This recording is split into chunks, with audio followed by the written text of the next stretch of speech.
¿Vos habías escrito algo en el muro? ¿Puede ser?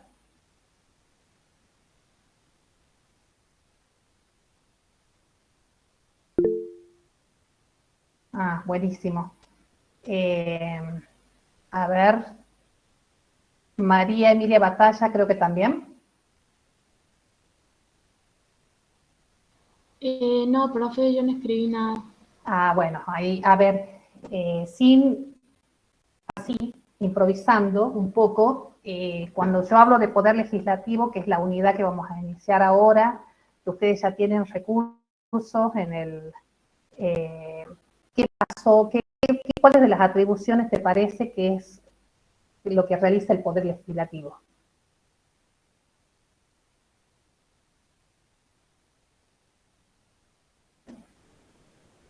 Dicta las leyes. Dicta las Sancionar leyes. las leyes.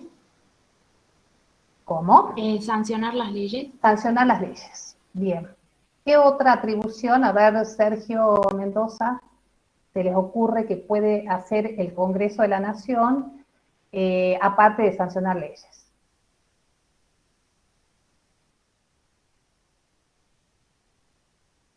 ¿Está Sergio o no? A ver, Adriel.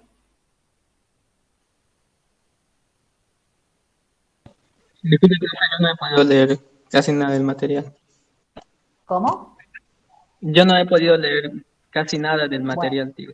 no, Disculpe. no importa, esto no era para leer, sino es para ver qué pensamos nosotros antes de empezar un conocimiento de una materia que tenemos en la cabeza.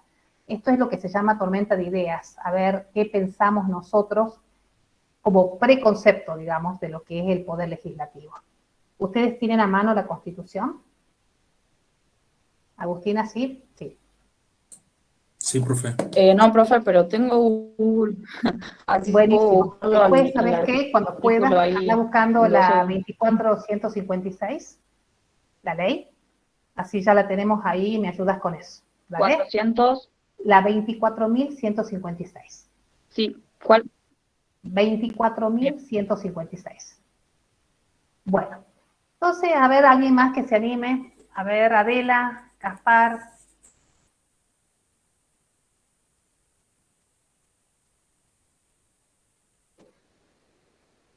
Nada, solamente sanción legislativa. Bueno, ¿saben cómo está estructurado el Congreso de la Nación?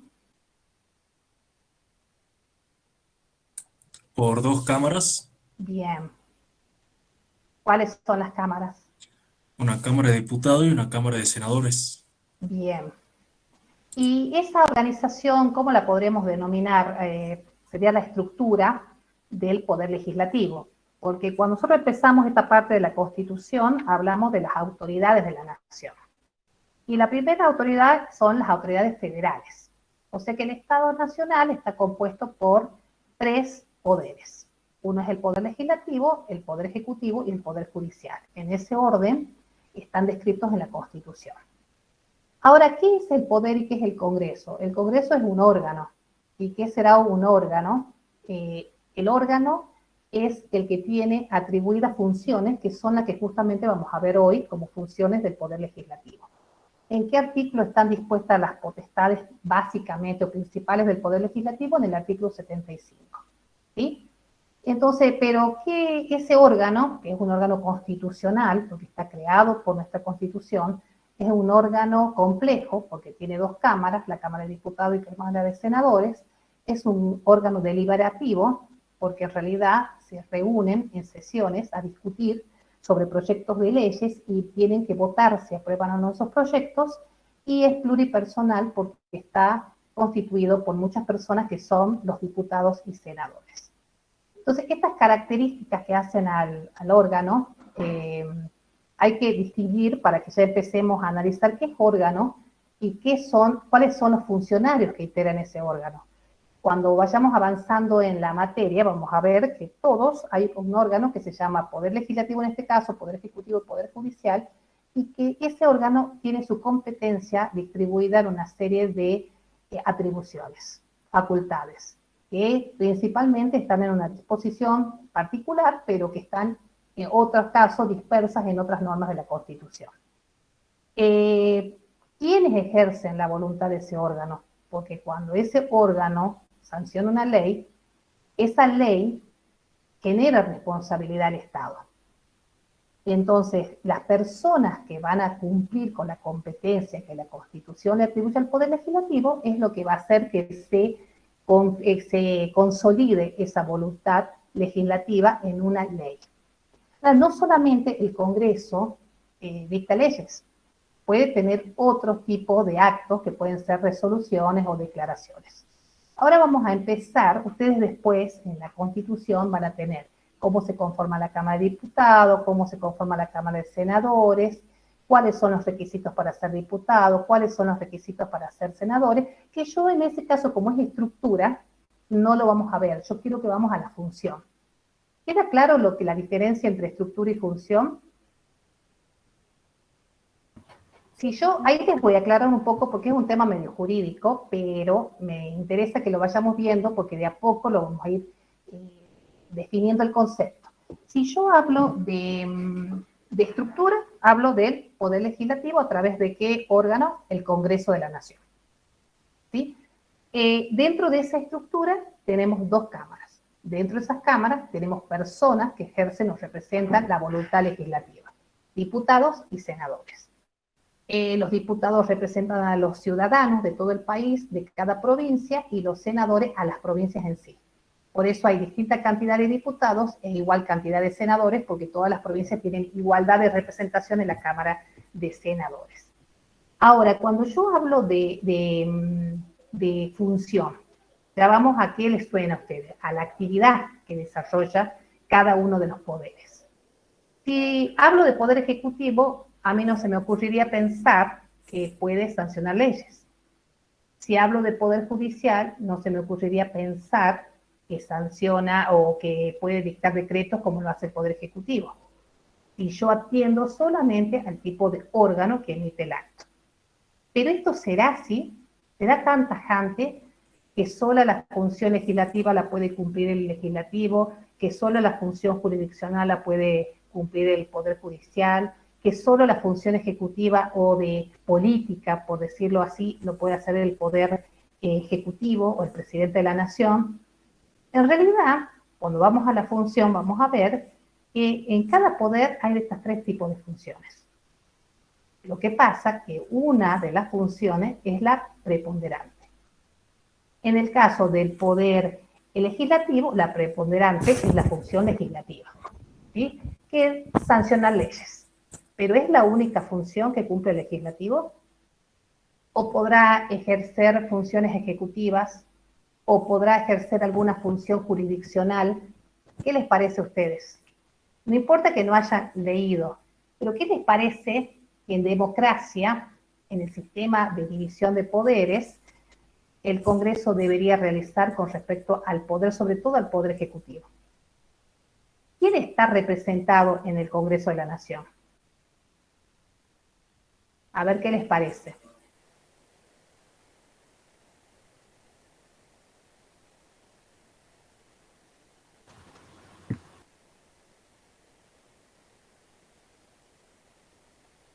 A ver, Rocío Aldonate, ¿está por ahí?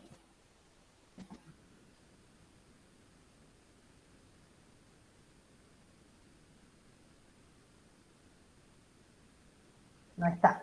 ¿Puede ser el presidente o estoy muy perdido? A ver, ¿cómo, Adriel? ¿El presidente o estoy muy perdido? La pregunta era, ¿el Poder Legislativo puede cumplir otras funciones que las legislativas? Ah, pero había hecho Yo creo que anterior no, pregunta de profe. quién representaba el poder. En realidad sí, por ejemplo, las funciones administrativas e internas, que ellos mismos se organizan en ese Bien, sentido. bien. No. Ahí vuelvo sobre el punto, Adriel. Yo lo que decía es que hay tres funciones: legislativa, ejecutiva y jurisdiccional. Y en principio uno cree que esas funciones le corresponden tajantemente a cada poder. Pero cuando no olvidamos del órgano, nos olvidamos del órgano en sí y hablamos de la función, mi pregunta era si el Poder Legislativo puede cumplir otras funciones que no sea solamente la legislativa, por ejemplo la ejecutiva, o si puede ejercer la función jurisdiccional. Y al revés, Adriel, si el Poder Ejecutivo puede ejercer funciones legislativas o jurisdiccionales y si la Corte puede hacer las otras dos funciones. Pero como ahora estamos hablando del Poder Legislativo, no vamos a centrar en eso. En los tres poderes vamos a ver que hay algo de estas funciones. Pero, profe, para algo han dividido los poderes, bueno. La división de poderes está para que cada uno tenga una función preponderante. Pero si vamos al 75, vamos a ver que hay varias funciones, como que prestar acuerdo para la designación de funcionarios de la Corte, como hacer algunas otras cuestiones del juicio por jurado, que es una función netamente jurisdiccional, pero no son las preponderantes. A lo que quiero llegar, un poco medio difícil el concepto, es que la función legislativa es la principal dentro del Congreso. Pero si ustedes leen los autores, le van a decir, hay funciones políticas y funciones de gobierno que el legislativo colabora con el presidente para poder, para poder, no se me corta, se te está cortando, Agustina, estoy leyendo ahí que estás teniendo problemas con internet. Sí, profe. Se la escucha más cortada, pero no sé si debe ser mi internet entonces. Ah, bueno. Avísenme a los demás si les pasa lo mismo. Y me cuentan, se escucha bien, me ponen ahí. Cualquier cosa me avisan, así. Sí, profe. Bueno, entonces, volviendo al tema, la función legislativa preponderantemente, aparte de funciones ejecutivas y funciones políticas de gobierno, también le corresponde al Congreso y funciones jurisdiccional que netamente está la del juicio político. Como decía, no me acuerdo qué alumno, Fernando puede ser, decía recién que también las funciones administrativas del propio poder. Por ejemplo, el Poder Legislativo también nombra a sus empleados, realiza sumarios administrativos a sus empleados, puede otorgar licencias, puede fijar su propio presupuesto de gastos para lo que va a tener que gastar, los recursos que va a necesitar en su administración, y eso sería una función administrativa puramente. Pero si uno habla de función ejecutiva, ya vamos a ir ahora a entrar a analizar qué dice el artículo 75 y vamos a ir viendo uno por uno los incisos para analizar y poder describir cada una de las funciones y si nos animamos, ver si realmente son todas legislativas. Cuando ustedes vean distintos autores, le van a decir, hay funciones que son legislativas, otras que son económicas, otras financieras, otras que hacen al control. Y acá es donde quiero llegar. Cuando para mí lo fundamental del Congreso es no solamente legislar, independientemente de esta distinción que yo les di entre función ejecutiva, legislativa y jurisdiccional, la otra función fundamental que me parece a mí que tiene el Congreso y que no hay que dejarla de lado, es el control. ¿Y cómo controla el Poder Legislativo al Poder Ejecutivo? Como ustedes tienen un trabajo para realizar, que es la Auditoría General de la Nación, que yo les di algunos puntos muy básicos para que ustedes puedan desarrollar el tema con un criterio libre. Pero la Auditoría General es uno de los organismos que está dentro del ámbito del Congreso que ejerce un control sobre las finanzas, sobre el aspecto patrimonial y financiero del Poder Ejecutivo. Pero habrá otros controles. ¿Qué pasa cuando el Congreso cita a los ministros o al jefe de gabinete, al jefe de gabinete a expresar o a dar informes? Es una forma de control, ¿sí? Por lo tanto, lo que importa acá es que veamos qué naturaleza tiene la función y por qué la división de poderes es tan fundamental en el juego de frenos y contrapesos. ¿Se puede tener un sistema presidencial súper fuerte? Bueno, el artículo 94 de la reforma del 94 quiso atemperar ese presidencialismo tan fuerte que tenía. Entonces ha introducido reformas donde el legislativo comparte algunas decisiones políticas junto al ejecutivo. Pero será así en la realidad porque lo que yo les estoy diciendo es lo que la Constitución dice y lo que la doctrina dice. ¿Pero a ustedes les parece que puede ser así? A todos nos da la sensación como ciudadanos, si yo no sería abogada, cualquier ciudadano de la nación, le da la sensación de que la mayoría política del Congreso siempre va a estar de acuerdo con el presidente, que nunca va a hacer ese control político, porque en realidad acá responden los mismos partidos y tienen la mayoría. que recién cuando el poder opositor, el partido opositor puede tener una mayoría, se puede hablar de un control más fuerte sobre el Ejecutivo. Estas son cuestiones de la política que a veces la Constitución no la tenía prevista. La Constitución le ha dado al Congreso facultades para participar en muchas de las decisiones políticas que tiene que tomar el presidente, el Poder Ejecutivo, y también facultades de control.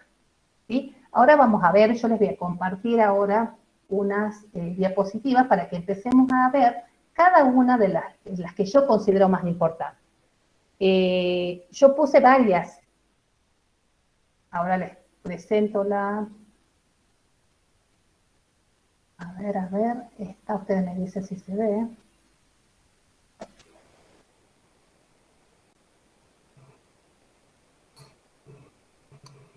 Sí, profe. ¿Se ve? Sí. Bueno, ahí lo que yo les estaba comenzando a explicar, lo de la función legislativa, que es la función legislativa, sancionar las leyes. ¿Por qué es importante que el Congreso sea el que sanciona las leyes? ¿Y por qué esa potestad estará en cabeza del Congreso? ¿Qué les parece? ¿Podrá el Poder Ejecutivo disponer leyes que nos afectan a los ciudadanos? ¿Podría hacerlo? ¿Por qué no en la división de poderes? ¿Por qué se les ocurre que puede tener razón esta norma en el principio republicano de gobierno? ¿Quién está representado en ambas cámaras? Cuando hablamos de que la Cámara de Diputados representa al pueblo de la República y la Cámara de Senadores a las provincias, ¿quién está ahí? ¿Quién es el soberano? Ustedes eso ya capaz que lo tienen un poco más claro. Por ejemplo, si hemos visto en la unidad pasada que si había modificaciones de derechos o que si un derecho estaba sujeto a una restricción, ¿quién tenía que restringir o reglamentar ese derecho? ¿Qué poder le correspondía a esa función? ¿El ¿Recuerdan? Estado, profe? Y dentro del Estado, ¿a qué poder? ¿Cómo se hacía la reglamentación de los derechos? ¿Se podía hacer a través de un decreto o a través del presidente? ¿El presidente de la nación podrá a mí limitarme mi derecho salvo que sea por un decreto de necesidad de urgencia que tiene contenido legislativo, podrá afectarme algún derecho? ¿O No. será que tiene que ser el Poder Legislativo? El Poder Legislativo es el que dicta las disposiciones generales que nos afectan como ciudadanos. Las normas tienen un proceso de sanción legislativa en dos cámaras. Tiene que pasar por una cámara y por la otra, depende de dónde se origine el proyecto, para que esa ley sea promulgada por el Ejecutivo. Interviene el Poder Ejecutivo en esa ley y después sea publicada. Una vez que esa ley es publicada, recién surte efecto en contra de todos los ciudadanos. Imagínense que si este proceso en un órgano que es deliberativo, donde se van a discutir las cuestiones que se quieren aprobar una ley, fuese solamente decidida por una persona. ¿Se podría hacer? No, la Constitución le otorga esta función al Congreso, porque el Congreso delibera y sanciona las leyes de acuerdo a la Constitución y tiene que respetar la Constitución y los derechos y garantías de todos los ciudadanos. ¿Me entienden cuál es la función prioritaria del Congreso? Eso con respecto a los ciudadanos. Nadie va a poder restringir nuestros derechos y garantías si no es el Congreso a través de una sanción, de la sanción de una ley. ¿Se acuerda que el artículo 28 de la Constitución decía que los derechos no podían ser modificados o restringidos sino mediante una ley y de forma razonable? Ley más razonabilidad eran los requisitos para eso. Ahora vamos a ver las competencias que tiene el Congreso con respecto, porque cuando hablamos del 75, dice autoridades federales, y ahí están compilados todos los poderes que las provincias han delegado a la nación. O sea que con respecto a las provincias, la nación tiene ahí en ese vademecum de atribuciones todo lo que sí puede hacer la nación, porque justamente a las provincias le delegaron esos poderes. Ahora, respecto a los otros poderes, que al Ejecutivo y Legislativo también el legislativo tiene sus atribuciones que son exclusivas y excluyentes. ¿Me entienden lo que les quiero decir? El 75 establece atribuciones con respecto a las provincias, porque son los poderes delegados a la nación, y también establece en un plano horizontal las atribuciones exclusivas y excluyentes que tiene el Congreso respecto de los otros poderes. Y ahí vamos a ver que justamente tiene diversas, yo les puse para mí las que son más importantes para que las vayamos analizando una a una. ¿Alguien que se anime a leer el 75, inciso primero?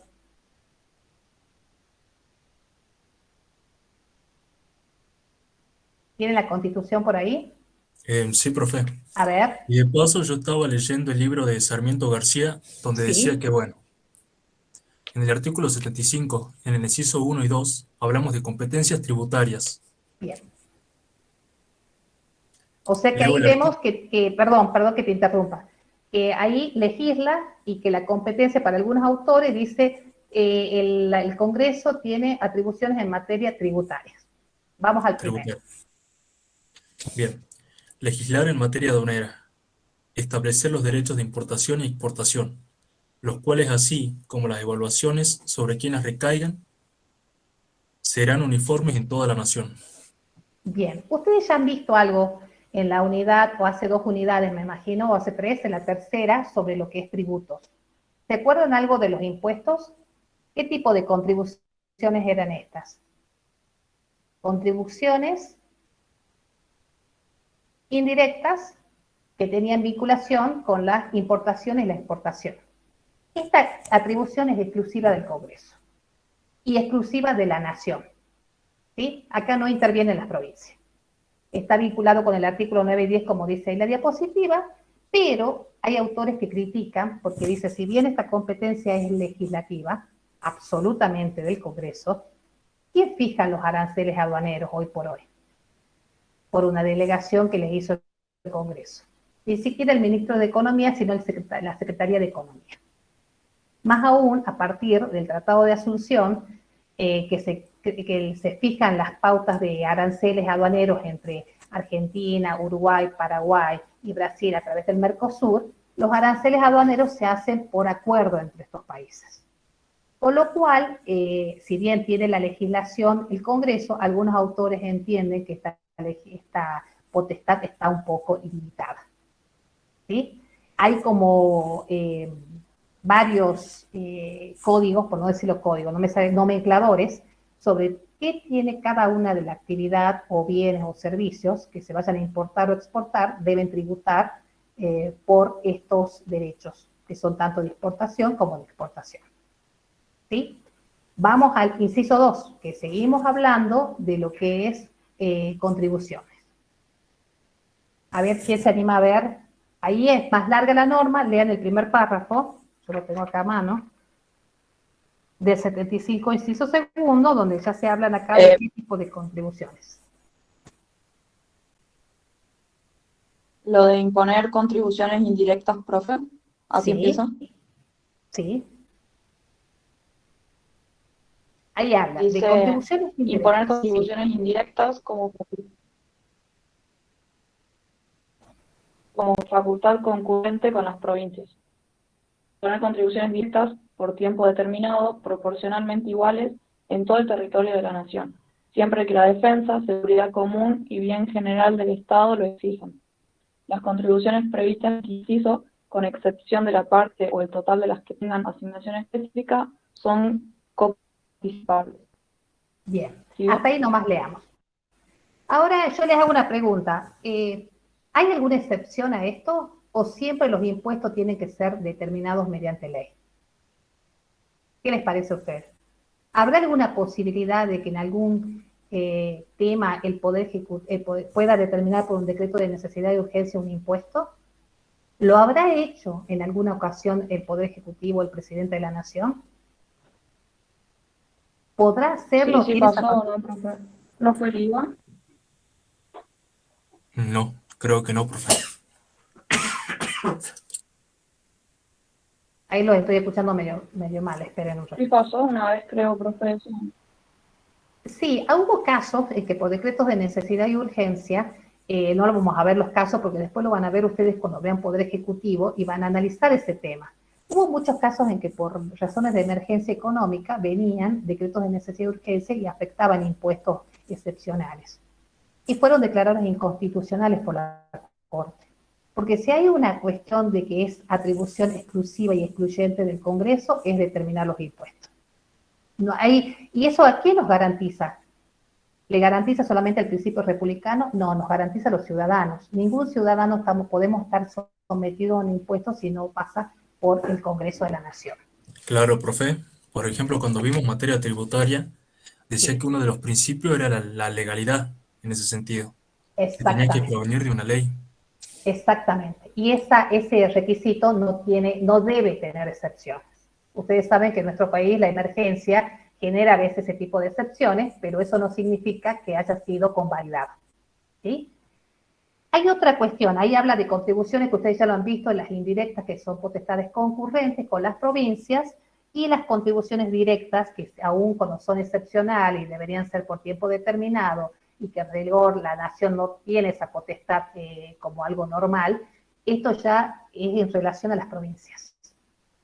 Ahí entonces tenemos dos tipos de contribuciones y tenemos la facultad con respecto al Ejecutivo, que no puede dictar leyes sobre materia tributaria, y tenemos la distribución con respecto a las provincias. Acá pone la potestad, que dice es una potestad delegada a la nación, algo que no debería suceder, porque el mismo inciso dice, el primer párrafo del inciso segundo, dice que es cuando haya razones de necesidad, o sea, defensa, seguridad común y bien general estén en pugna, ahí pueden aplicarse contribuciones directas. De todas maneras, esta reforma del 94 incorporó otro tipo de ley, que es la ley convenio. Ustedes ya lo han visto también en materia de que todos estos impuestos que están en el primer párrafo del inciso 2 sean coparticipables, salvo aquellos que tienen una asignación específica. Siempre tienen que entender bien esta norma porque por lo general siempre es una materia que les preguntamos y les insistimos porque para ustedes les sirve mucho. ¿Sí? El artículo 75 continúa estableciendo los criterios que tiene que tener esta ley de acuerdo. No solamente tiene que haber para distribuir la masa coparticipable, tiene que seguir un criterio objetivo, que sería el criterio de tener en cuenta qué competencias, servicios y funciones tiene cada provincia. Cuando hablamos de servicios, competencias y funciones, es la cantidad de habitantes, los servicios de justicia, defensa, educación que tienen que erogar, soportar, todos los gastos en los cuales tienen que distribuirse. Y aparte, la otra parte dice criterios subjetivos. ¿Cuáles son esos criterios de reparto? Que sea equitativa, solidaria, que trate de buscar una equivalencia entre todas las provincias y entre todas las regiones. Como verán acá, la ley convenio, acá dice dónde tiene que tener origen. No puede ser en cualquier cámara, sino en la Cámara de los Senadores, en el Senado. ¿Y por qué será que tiene que tener origen en el Senado? Ustedes ya lo deben haber visto, es porque ahí están representadas las provincias. Y como esta es una ley que va a ser una ley convenio entre la nación y las provincias, es justo que tenga ahí el origen, pero todavía esa ley convenio, todavía hay una deuda de la reforma del 94, porque todavía seguimos con la ley vieja, anterior a la reforma. Más o menos claro hasta acá. Ustedes ven cómo la Constitución le atribuye todo lo que es materia tributaria al Congreso de la Nación y aún más habla de un órgano fiscal. Empieza ya con la creación de órganos, que es el que va a controlar la distribución de esto, que se cumplan los requisitos que establece acá la Constitución para todo lo que son contribuciones indirectas y directas. El inciso 3 está relacionado con las asignaciones específicas, así que lo vamos a pasar de largo. Y vamos a ir al 4. Y ahí vamos a ver que dice contraer empréstitos sobre el crédito de la nación. Yo ahí, ¿qué les puse cuando hablamos del inciso 4? Les puse, ¿alguien sabe qué son los empréstitos? ¿O qué son los préstamos? O a ver, les doy otra palabra. ¿Qué es la confianza? Es un contrato de carácter público. Bien, mediante el cual el Estado obtiene de otras personas el uso y disposición de capitales, con la obligación de pagar intereses y reembolsar el capital al término de cierto plazo. bien. Y en el caso nuestro, de constitucional, de derecho público, cuando hablamos de confianza pública o hablamos de qué será la capacidad de... Ustedes vieron que siempre se habla del riesgo país. ¿Escucharon alguna vez que es el Tenga riesgo la país? capacidad para devolver Claro. Esa sería como la por aptitud transferencia de efectivo. jurídica o exacto, económica, de confianza, que tiene el país para poder recibir bienes o dinero en préstamo. ¿Sí? Entonces, ¿para qué? ¿Y por qué yo les puse ahí ley 24.156? La ley de administración financiera es la que va a regir en los órganos rectores de la administración pública del gobierno. No solamente se hace cargo del crédito público, sino también del presupuesto. Ustedes van a ver otros del control interno y externo de toda la actividad financiera del Estado. Lo primero que vemos acá es la creación de la Oficina de Crédito Público, y en el artículo 56 habla de lo que es esto. Alguien que lo pueda leer, la que haya encontrado la ley, si la han podido buscar ahí en Google.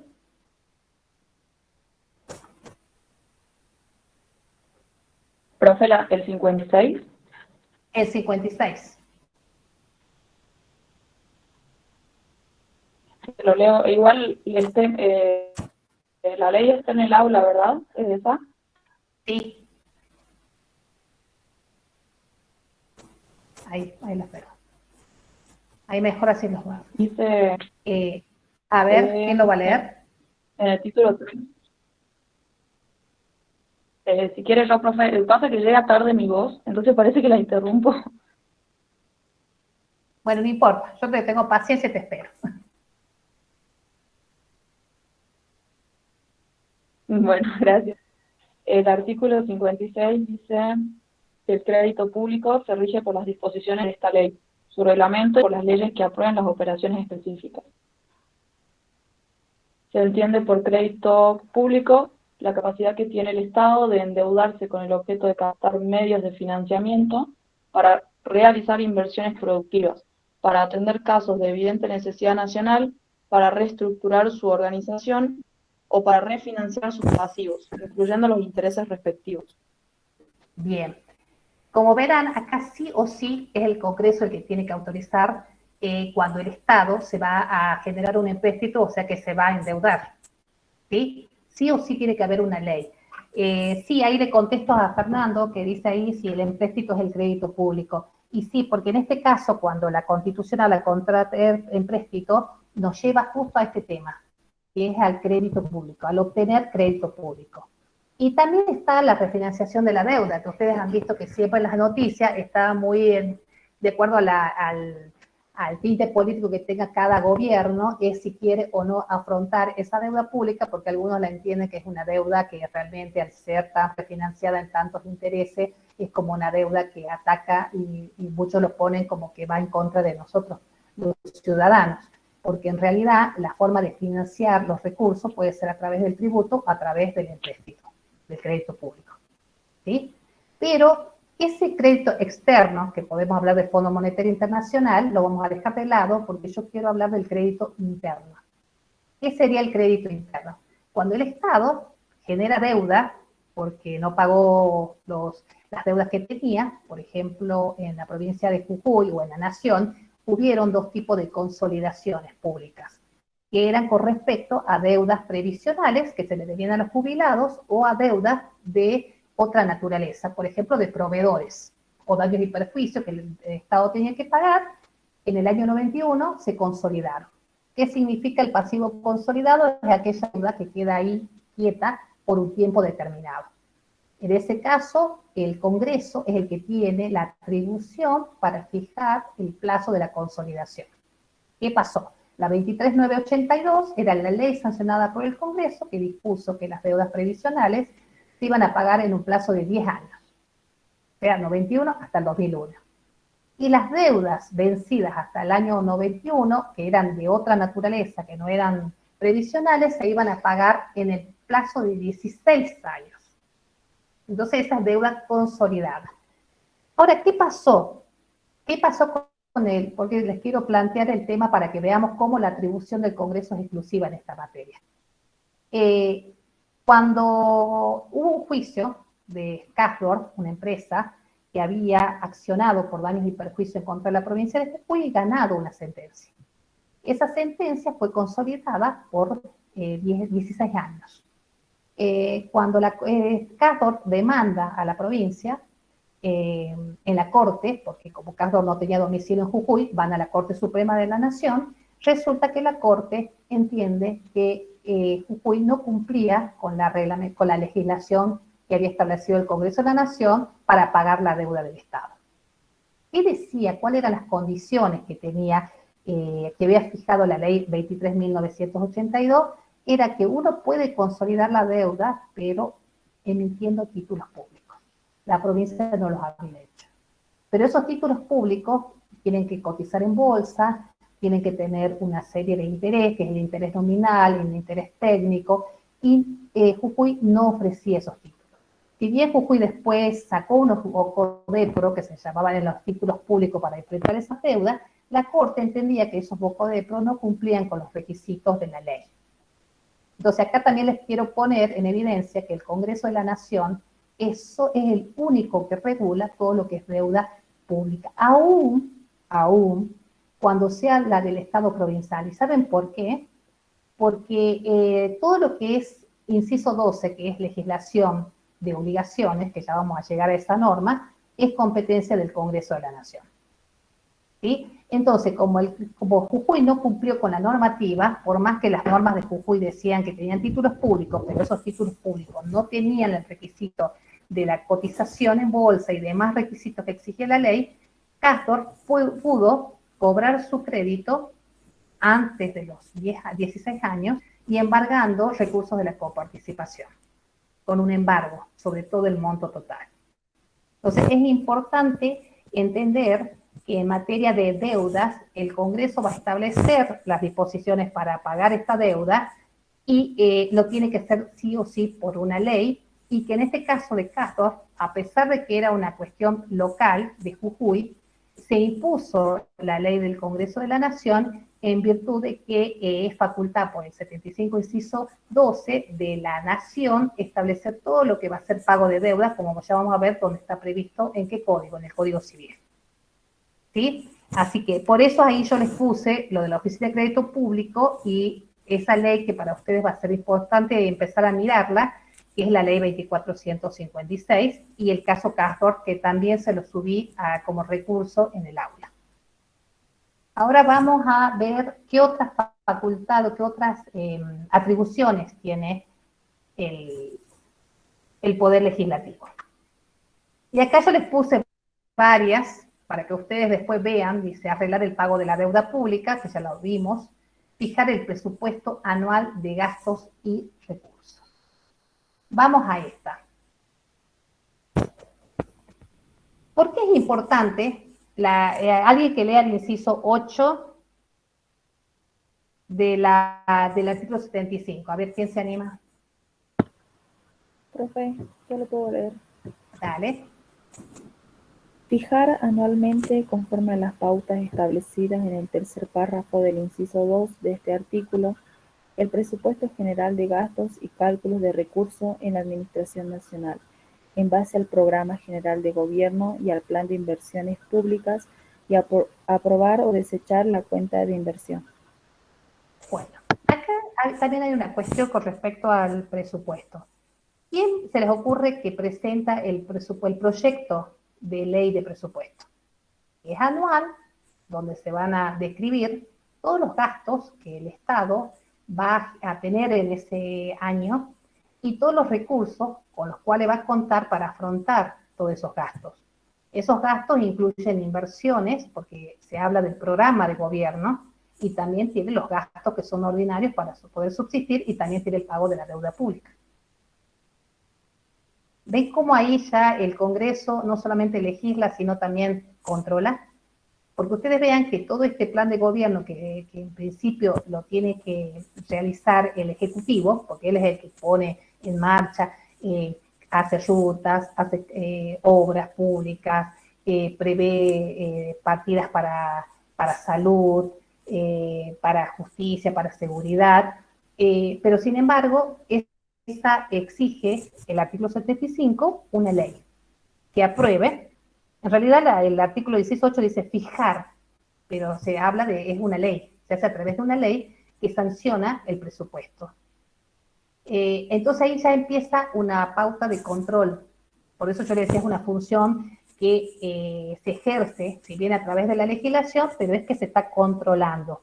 Y fíjense por qué les digo que hay un control, porque dice fijar anualmente el presupuesto, pero conforme a las pautas establecidas en el tercer párrafo del inciso 2 de este artículo.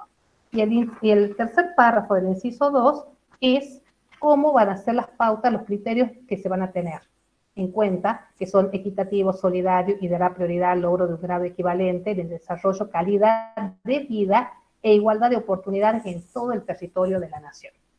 ¿Sí? Ahora, este presupuesto, ¿alguien se imagina quién lo puede mandar el proyecto? ¿Quién se les ocurre a ustedes que es el que tiene exclusividad en realizar el proyecto? Hace poco se mandó al Congreso de la Nación, creo que el 15 de septiembre. Se mandó ya el proyecto para que sea tratado por la Cámara de Diputados. ¿Quién mandó el proyecto? Esta es una pregunta fácil. El Poder Ejecutivo, profe. El Poder Ejecutivo, muy bien, Denis, ¿sí? El Poder Ejecutivo, porque justamente él es el que va a elaborar, y si ustedes entran, ponen presupuesto, proyecto del año 2021, les va a salir el informe del Poder Ejecutivo que firma el presidente y la memoria de todo lo que se está diciendo en el que se manda en ese presupuesto. Les va a salir los gastos, les va a salir los recursos, y si los gastos superan a los recursos, hay déficit, y si los recursos superarían a los gastos, hay superávit, y el presupuesto es el que va a determinar la actuación de todo el Ejecutivo durante el año, porque no es que uno puede tener un presupuesto y no ejecutarlo. La ejecución presupuestaria exige que el presupuesto sea ejecutado en el año. Lo que no se ejecuta del presupuesto durante el ejercicio ya no se puede gastar el año siguiente. Con lo cual sería muy irresponsable un gobierno que tenga gastos para ejecutar y que no lo ejecute durante ese ejercicio. O sea, que es como la base de gastos y de recursos que se determinan en ese año calendario. Pero lo que les quiero plantear ahora, una cuestión de debate, es qué tipo de ley es el presupuesto. ¿Es una ley formal o una ley sustancial? Y acá vienen otras disquisiciones que la doctrina y que se plantean respecto de las leyes. Una ley formal significa que es una ley que cumple con el presupuesto de sanción de las leyes, se sanciona por ambas cámaras, se aprueba como ley, es mandada para que sea promulgada por el Ejecutivo y es publicada en el boletín oficial, o sea, cumple todos los pasos, pero algunos autores entienden que es una ley formal porque su contenido, el contenido de la ley, no es una disposición general que afecta derechos de los ciudadanos, derechos y obligaciones. Para estos autores, la ley material, o sea, es la que sí afecta los derechos y obligaciones de los ciudadanos. La pregunta es, ¿el presupuesto es una ley en sentido material o una ley en sentido formal? ¿Es solamente un requisito formal la aprobación por parte del Congreso de algo que ejecuta y realiza y hace el proyecto del Ejecutivo? Bueno, algunos autores, esta discusión viene de hace muchos años, cuando en Alemania una Cámara de Diputados no le quería autorizar una reforma militar a un rey, a un monarca. Entonces el monarca igual quería esa reforma militar porque quería ganar e invadir Austria, entonces él igual sí le dice que era una cuestión formal y que por lo tanto no necesitaba la aprobación del Congreso, y así los autores alemanes entendían que era un acto administrativo que tenía la forma de una ley y que solamente se necesitaba la aprobación, pero que el que disponía era el Ejecutivo. Otros autores dicen que no, que la ley de presupuesto es una ley en sentido material. que realmente requiere sí o sí que sea el legislativo el que determine, porque hay disposiciones dentro del presupuesto que pueden afectar los derechos y obligaciones de los ciudadanos. Cuando el Estado fija su programa, miren si no va a haber decisiones que nos van a afectar a todos como comunidad. Miren si no va a ser importante que el Congreso intervenga en las pautas, sobre todo de programas que son inversiones o recursos, o lo que va a hacer para nuestra, a qué le vamos a dar más importancia en el programa de gobierno. Estas disquisiciones que parecen ser medias técnicas hacen que muchos autores concluyan de que el presupuesto sí es una ley material y no solamente un acto administrativo que tiene la forma de ley, que cumple con el requisito porque lo dice la Constitución. A mi criterio, en mi opinión, el presupuesto es aprobado por el Congreso no solamente como una formalidad, sino como un modo de control. El Congreso debe controlar cuál va a ser el programa de gobierno y ayudar al Ejecutivo. En ese sentido, tiene que no ser el Ejecutivo más que el Congreso, ni el Congreso más que el Ejecutivo, sino que tiene que ser los dos colaborar para que realmente se fije un presupuesto anual de gastos y recursos que sea bueno para la gestión de ese gobierno. Otra forma de control que tiene el Congreso es aprobar o desechar la cuenta de inversión. ¿Qué será la cuenta? Ahí en el mismo inciso 8 habla de fijar anualmente el presupuesto y después habla de aprobar o desechar la cuenta de inversión. La cuenta de inversión es la rendición de cuenta que todos los órganos del Estado tienen que hacer respecto de los gastos que han ejecutado durante y los recursos que han utilizado y de todo lo que dice el presupuesto que se va a hacer durante el año. Es rendir cuenta de toda esa ejecución de ese presupuesto. Pero no se hace tan a menudo y a veces se acumulan varios ejercicios para poder rendir cuentas. Por lo tanto, ese control que le corresponde al Congreso a veces no es aprovechado como una facultad que realmente tiene que ser realizada y sobre todo por una comisión interna del Congreso de la Nación, Comisión Revisora de Cuentas.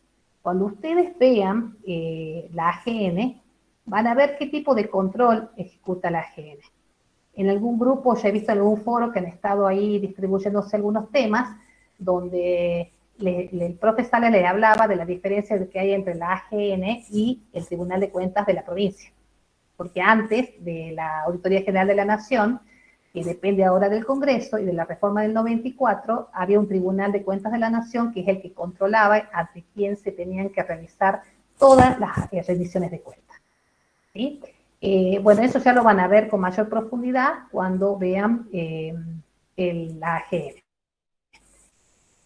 Otra facultad, y acá ya venimos a una potestad legislativa de naturaleza jurídica, es el dictado de los códigos de fondo y leyes federales. Pasamos ya al 75, inciso 12, donde, para ir un poco más rápido, vamos a ver que la primera parte de la norma faculta al Congreso a dictar todos los que son los códigos de fondo. Algunos ya han visto en privado qué son los códigos de fondo, porque el Código Civil es un código de fondo, y qué son las leyes procesales locales.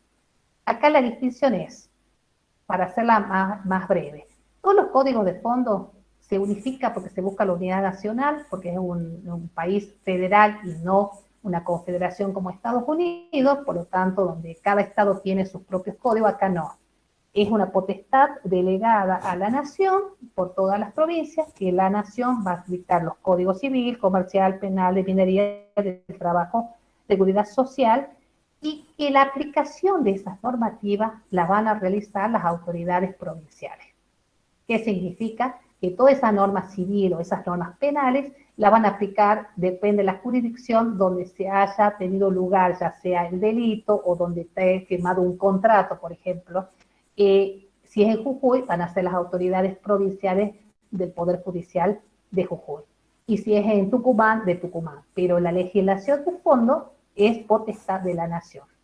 ¿Sí? Por eso, en el caso Casdor, se hizo ese control por parte de la Corte y se dijo, Jujuy no puede ir más allá de lo que determine el Congreso de la Nación en materia de obligaciones.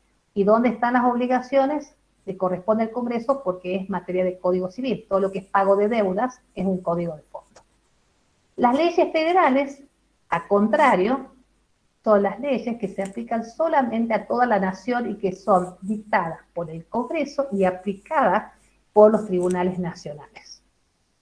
Por ejemplo, la ley de naturalización de ciudadanos es una ley de carácter federal.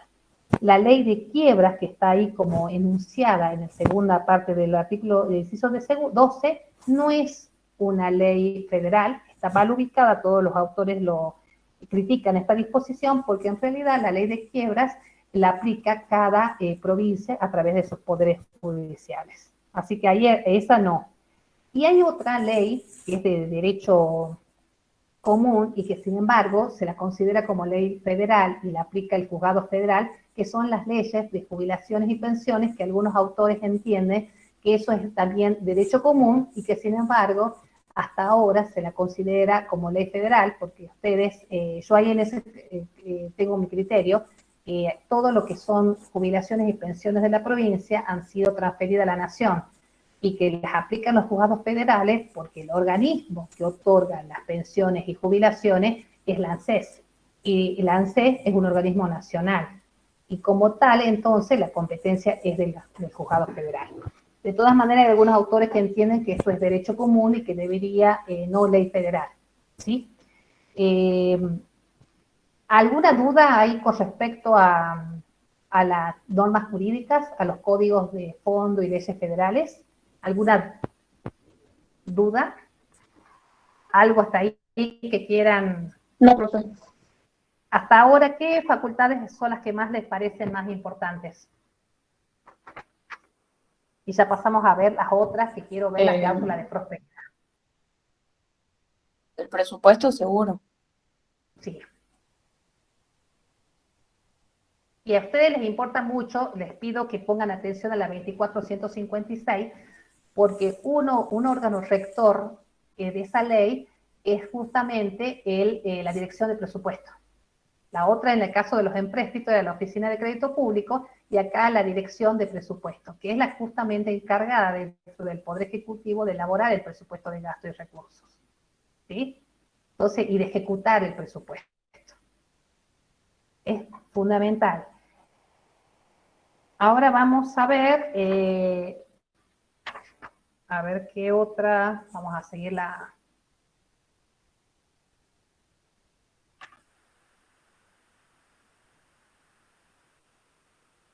Las cláusulas de prosperidad. Vamos a ir a los incisos 18, 19, y vamos a ver la cláusula de prosperidad cómo estaba redactada antes de la reforma y la nueva cláusula de prosperidad que está a partir de la reforma del 94. ¿Sí? Inciso 18, inciso 19.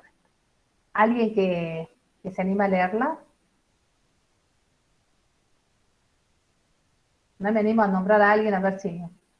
A ver, que tenga alguien micrófono. Adriel, ¿te animas a leer vos el inciso 18? Bueno, lo busco. Alguien que lo tenga a mano. Si no te esperamos, no hay problema. Yo lo tengo, profe, si quiere lo leo. A ver, ¿sí? Carolina. Sí. El artículo 18 establece que proveer lo conducente a la prosperidad del país, al adelanto y bienestar de todas las provincias y al progreso de la ilustración, dictando planes de instrucción general y universitaria. Y promoviendo la industria, la inmigración, la construcción de ferrocarriles y canales navegables, la colonización de tierras de propiedad nacional, la introducción y establecimiento de nuevas industrias, la importación de capitales extranjeros y exportación de los ríos interiores, por leyes protectoras de estos fines y por concesiones temporales de privilegios y recompensas de estímulo. Bien. Cuando yo leo todas esas disposiciones, dice proveer a lo conducente, ¿no? Es como que no dice sanciona leyes ni fija, sino proveer. ¿Qué sensaciones da esa palabra de proveer a lo conducente, a la prosperidad del país? ¿Y qué se les viene a la cabeza cuando ustedes leen lo de los caminos, ferrocarriles, nuevas industrias, me suena a mí, importación de capitales, leyes protectoras. ¿Mejoras? ¿Qué es lo que el Congreso le está dando como herramienta al Estado? ¿Una forma de intervención en qué?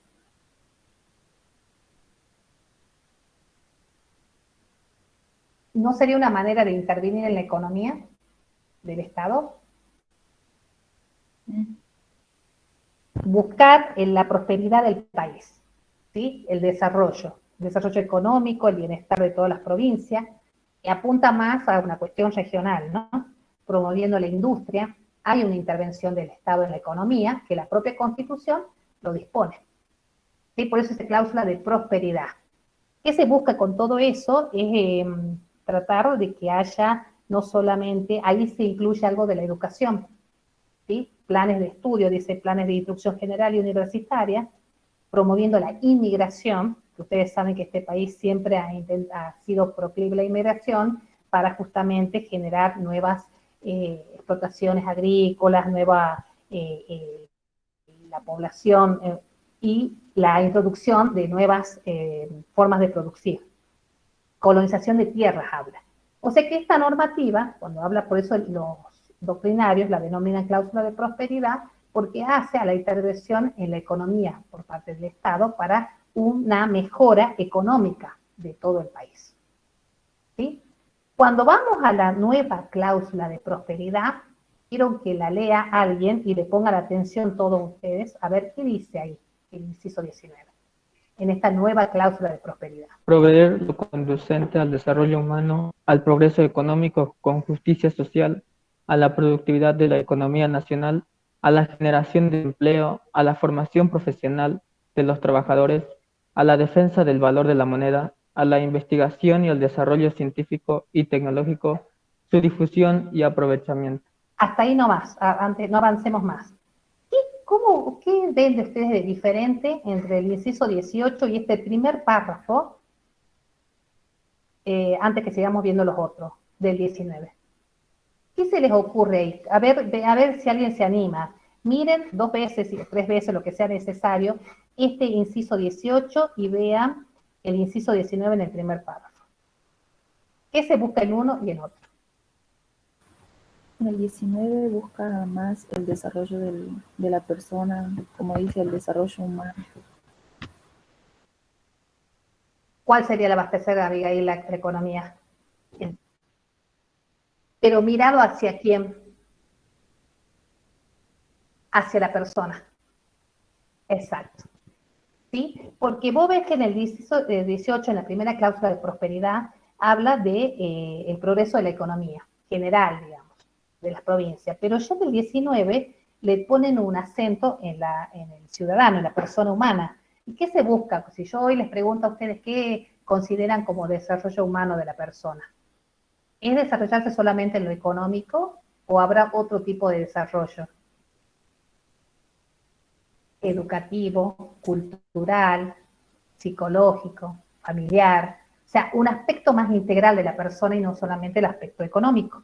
Y también habla de un progreso económico con justicia social. ¿Qué significa ese progreso económico? Porque un país puede producir mucho, pero si no hay una distribución equitativa entre todos los habitantes, el Producto Bruto Interno que tenga un país, por más alto que sea, que lamentablemente no es nuestro caso, pero por más alto que sea, será justo, será equitativo. Acá es como que el inciso habla de justicia social, donde uno sabe que hay 2 principios, que es la equidad y que sea la igualdad, para que todos puedan tener las mismas condiciones económicas y sociales de acceder a todo este tipo de progreso y este desarrollo humano que habla la Constitución. La pregunta es, ¿estas normas serán operativas o programáticas? Si yo hoy me presento ante un juez o un tribunal y digo, bueno, a mí yo quiero tener la posibilidad de un desarrollo científico y tecnológico y no lo estoy teniendo, no tengo posibilidad. ¿Será que necesita una ley fija que lo diga o el Congreso puede dictar una ley? ¿O estas son, algunos dicen, son catálogos de ilusiones donde se intenta Son principios para mí, ni una cosa, ni un extremo, que sean catálogo de ilusiones, ni tampoco se puede establecer que yo pueda ya demandar si no hay una ley concreta que me pone en acto alguna de estas potestades que la Constitución le da al Congreso. Estos sí son planes de gobierno. Acá ustedes van a ver que proveer a lo conducente del desarrollo humano tiene que tener una programación, digamos. Hay que poner cuáles serían las ideas que un gobierno plantea para hacer efectiva todas estas desarrollo humano, progreso económico, justicia social, productividad de la economía, para poder desarrollar y que todos tengamos este acceso. O sea, esta norma, muchos la entienden que es una norma no operativa, sino programática, que necesita de planes de gobierno concretos que desarrollen estas pautas que da la Constitución.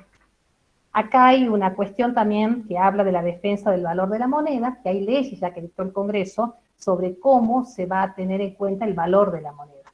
La ley de convertibilidad, la ley que establecía en algún momento el 1 al 1 del peso con el dólar, que no se va a actualizar las deudas en pesos, que va a ser un carácter nominal, es atribución exclusiva del Congreso. No lo pueden hacer las provincias y tampoco lo puede hacer el Ejecutivo. Vamos a la parte del inciso 19, que también es cláusula de prosperidad, cuando habla del párrafo tercero. ¿Alguien que lo lea?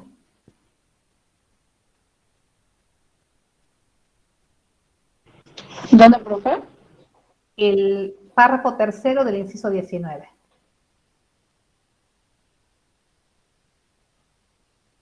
Hemos leído los proveer los conocimientos del desarrollo humano. Exacto, esa misma.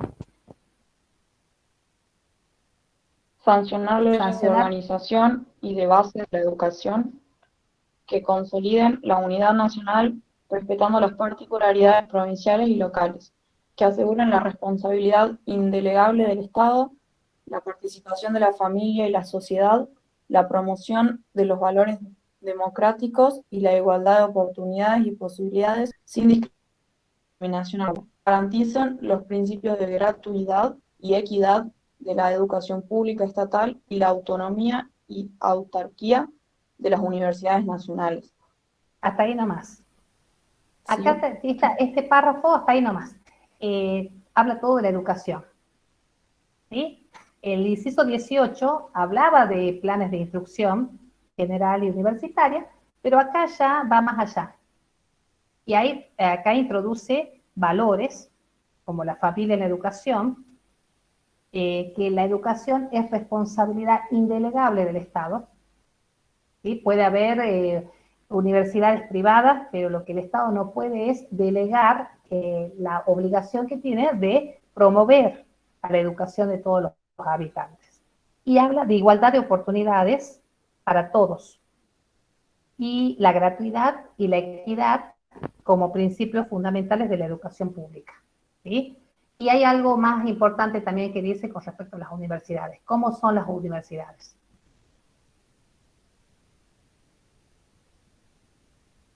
Le da el carácter de autonomía y autarquía a las universidades. ¿Sí? La autonomía y la autarquía significa que las universidades se dan sus propias autoridades, tienen su propio presupuesto, dictan sus propias normativas, deciden sobre sus propias, porque tienen sus propios órganos deliberativos, como son los consejos, y tiene la parte ejecutiva, como son los decanos y el rector. ¿Sí? Y tienen todos los que somos la masa de los que integramos la universidad, que son los alumnos, los docentes y los no docentes. ¿Sí? Es como una vida propia institucional dentro de las universidades. Por más que haya una ley del Congreso, esta tiene facultades propias de la Constitución que no se puede violentar. Por ejemplo, como los planes de estudio. ¿Sí? El Congreso no podía determinar los planes de estudios. Hubo ya un caso en La Plata de medicina, donde la legislatura provincial había determinado, no me acuerdo si era la legislatura, no, perdón, el Congreso Nacional había dictado una ley fijando exámenes para ingresar a la carrera de medicina. Y cuando la facultad se presenta de medicina a cuestionar esta norma, diciéndole que afectaba la autonomía que le había reconocido la Constitución en el inciso 19, la Corte le hizo lugar a la facultad. Y miren qué raro, yo siempre lo citaba este caso, porque la facultad dentro de la universidad es una dependencia orgánica, pero no tiene personería jurídica, porque ¿quién es la persona? La universidad. Y sin embargo, ahí la facultad fue admitida como legitimada para plantear, porque se le estaba afectando su cuestión de autonomía sobre los planes de estudio de la carrera de medicina. ¿Sí? Así que esto está en la Constitución y esto está a partir del año 94. Volviendo atrás, vamos a ver una norma que es importante, que es el inciso 17, que es el reconocimiento de la preexistencia étnica y cultural de los pueblos indígenas argentinos. También es una atribución legislativa que dice, algunos entienden que es el Congreso, al reconocer la preexistencia étnica y de los pueblos indígenas argentinos, no está sancionando ni está haciendo nada, sino que es una mera reconocer, es como que le está, más que reconocer al Congreso, le está reconociendo a los pueblos indígenas, la Constitución, su existencia. Pero en el párrafo siguiente, le exige al Congreso disposiciones que garanticen el respeto a la identidad de esos pueblos. El derecho a una educación bilingüe, acá ya les voy a mostrar en la diapositiva, acá está. Reconocer, dice, una de las normas de la preexistencia de los pueblos, garantizar respeto a su identidad y derecho a la educación bilingüe, y otra es asegurar la personería jurídica a las comunidades, la posesión y propiedad comunitaria de las tierras, y la participación en la gestión de recursos naturales. ¿Alguien sabe si en Jujuy se cumplen estas disposiciones? ¿Alguien tiene conocimiento si hubo otorgamiento de personería jurídica a las comunidades? ¿Alguna vez fueron a las Salinas? ¿Y vieron que ahí dice comunidad Tres Cruces? Si van también a San Francisco, hay comunidad de San Francisco. Hay muchas comunidades que han obtenido las personerías jurídicas a partir del reconocimiento de la Constitución en el año 94, y también han optado por la propiedad comunitaria. Era una opción. La ley nacional, a la cual la provincia adhiere, eligen si pueden seguir eligiendo la propiedad privada o la propiedad comunitaria. Y muchos de las tierras del norte están reconocidas como propiedad comunitaria a las diferentes comunidades. Para que se les reconozca estas tierras, tenían que sí o sí constituirse como personas jurídicas. Se hacían escrituras públicas, y el efecto a favor de la comunidad y el efecto de ese reconocimiento de propiedad comunitaria es que no pueden ser embargadas, y que sobre todo tienen derecho a participar con informes en todo lo que sea gestión de recursos naturales. Hay un caso de la comunidad de Tres Pozos que se presenta ante la Corte reclamando que no habían sido informados ni habían tenido participación en lo que eran permisos de exploración y explotación de litio en las salinas. Ellos plantean esta demanda ante la Corte, porque la provincia de Jujuy otorga todo lo que es permiso de exploración y explotación en recursos mineros a través del juzgado de minas. Y ellos decían que si no les daban participación estaban violando esta garantía constitucional que les da el inciso 17 en el artículo 75.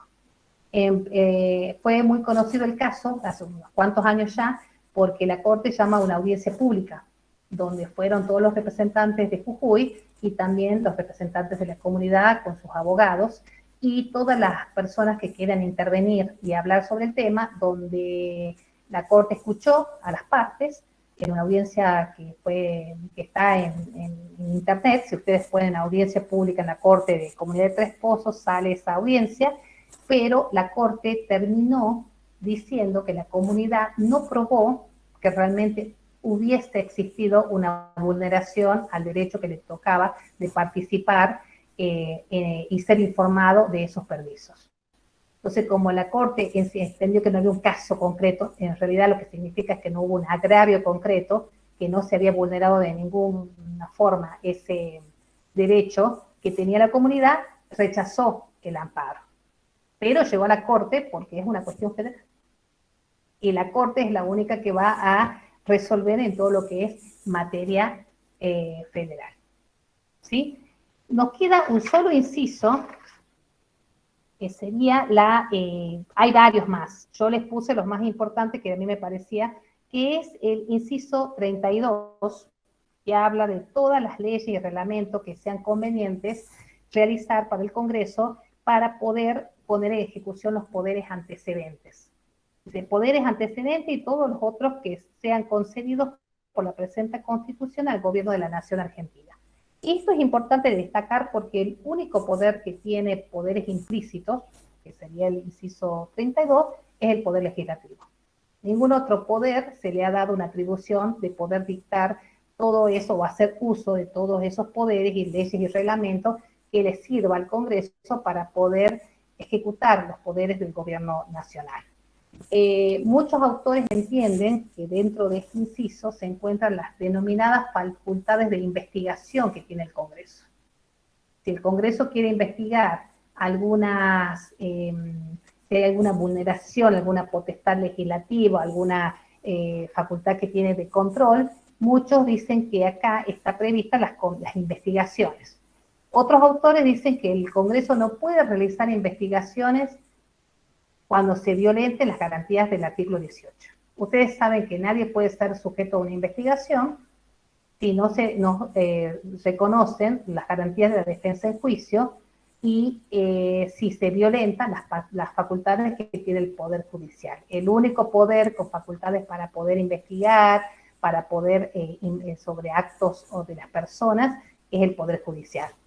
Por lo cual, algunos autores entienden que los poderes implícitos no son facultades de investigación y otros entienden que sí son facultades de investigación en la medida que se respeten la defensa, se pueden pedir informes, se puede ser informes técnicos, investigaciones técnicas, siempre y cuando no se afecten derechos y garantías. ¿Sí? Es un tema técnico, pero para cerrar el tema de la facultad de las atribuciones del Congreso, en esta unidad es importante todo lo que es presupuestario, lo que es financiero, lo que es económico. En ese sentido, el trabajo práctico les pregunta eso. Hay un punto del trabajo donde, creo, no sé, ¿alguien ha podido leer ya el práctico? Sí, profe. Bueno, ¿algún punto que les llame la atención? Que les haga dudar, porque hay uno que me parece que les puede plantear alguna duda. Me refiero concretamente a los parámetros del control. ¿Sí? Yo cuando hablo del parámetro de control, ahí nosotros lo que queremos es que ustedes vayan un poquito más allá. Yo ahí subí unas reflexiones sobre el tipo de control y si ese parámetro de control es solamente económico. Cuando uno controla, ¿se controla solamente lo económico o se busca otra cosa? ¿Se busca eficiencia, se busca eficacia o solamente la economía? Si se va a controlar la actividad financiera, ¿se va a controlar solamente que esa actividad esté sujeta al presupuesto o que se hayan utilizado todos los recursos o se va a ver si ese control económico cumple con la legalidad? Hay muchos aspectos del control, no solamente el económico, sino el legal y también que ese control busque pautas que van más allá de lo económico. No sé si me siguen. Es como que se va a buscar la eficiencia en el gasto. ¿Sí? La eficacia o la economía. Vayan por ese lado cuando hablen de parámetros de control. ¿Sí? ¿Alguna duda hasta acá? Hemos visto estructura, ustedes van a ver en la Constitución cómo están integrados ambas cámaras y van a ver todo lo que es funciones. Y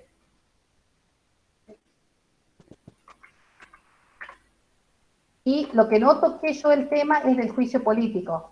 El juicio político no lo toqué porque es un tema demasiado jurídico y que me parecía que había que ir más por el tema de las atribuciones, sobre todo en lo que va a ser materia para ustedes importante, que tiene el Congreso y cómo ustedes tienen que aprender a que el Congreso no puede delegar lo que son sus facultades legislativas.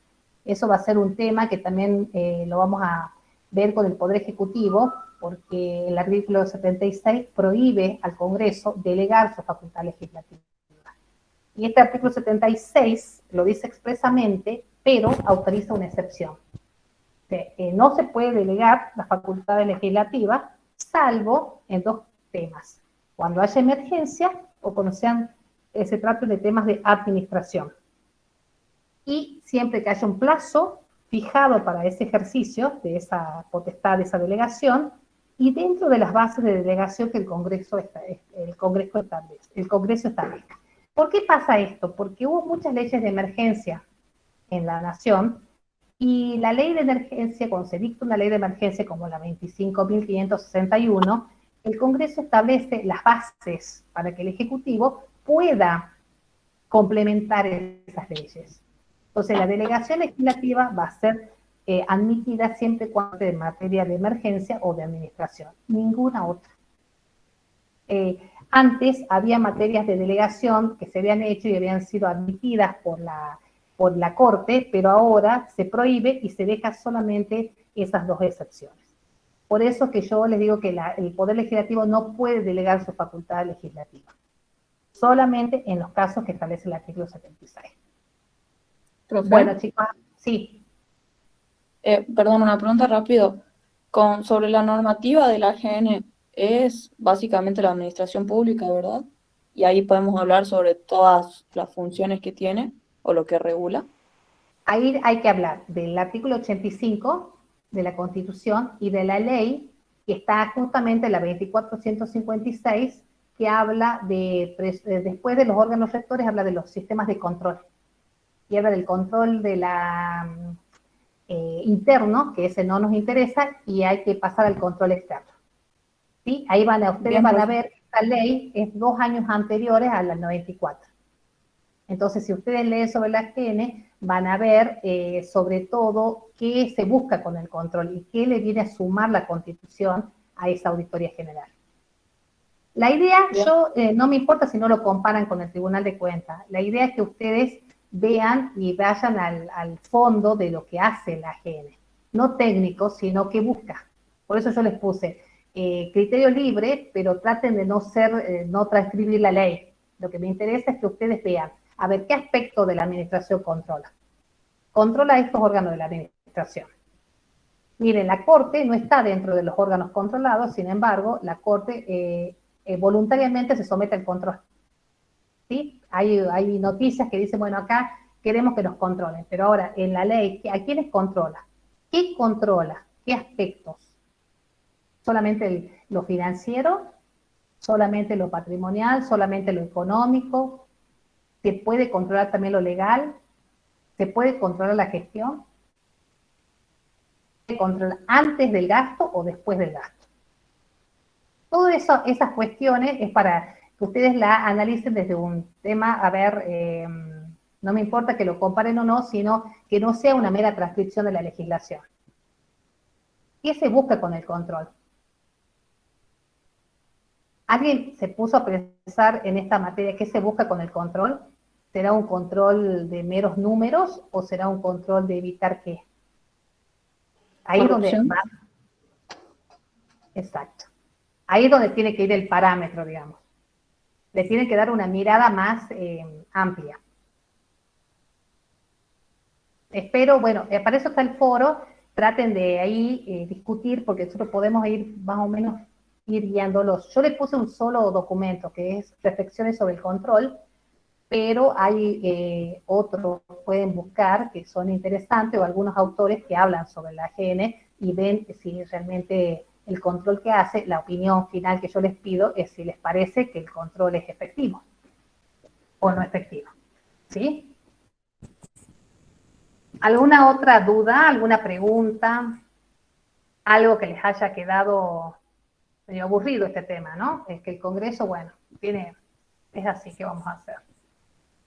A veces choca la realidad con con la Constitución, porque uno habla de todas estas cuestiones. Yo lo que traté de mostrarles es que la mayoría tiene su ley, digamos, y cómo se van más o menos ejecutando estas atribuciones. Así que bueno, ¿alguna otra pregunta? ¿Alguien por el chat que quiera hacer alguna duda con respecto al trabajo?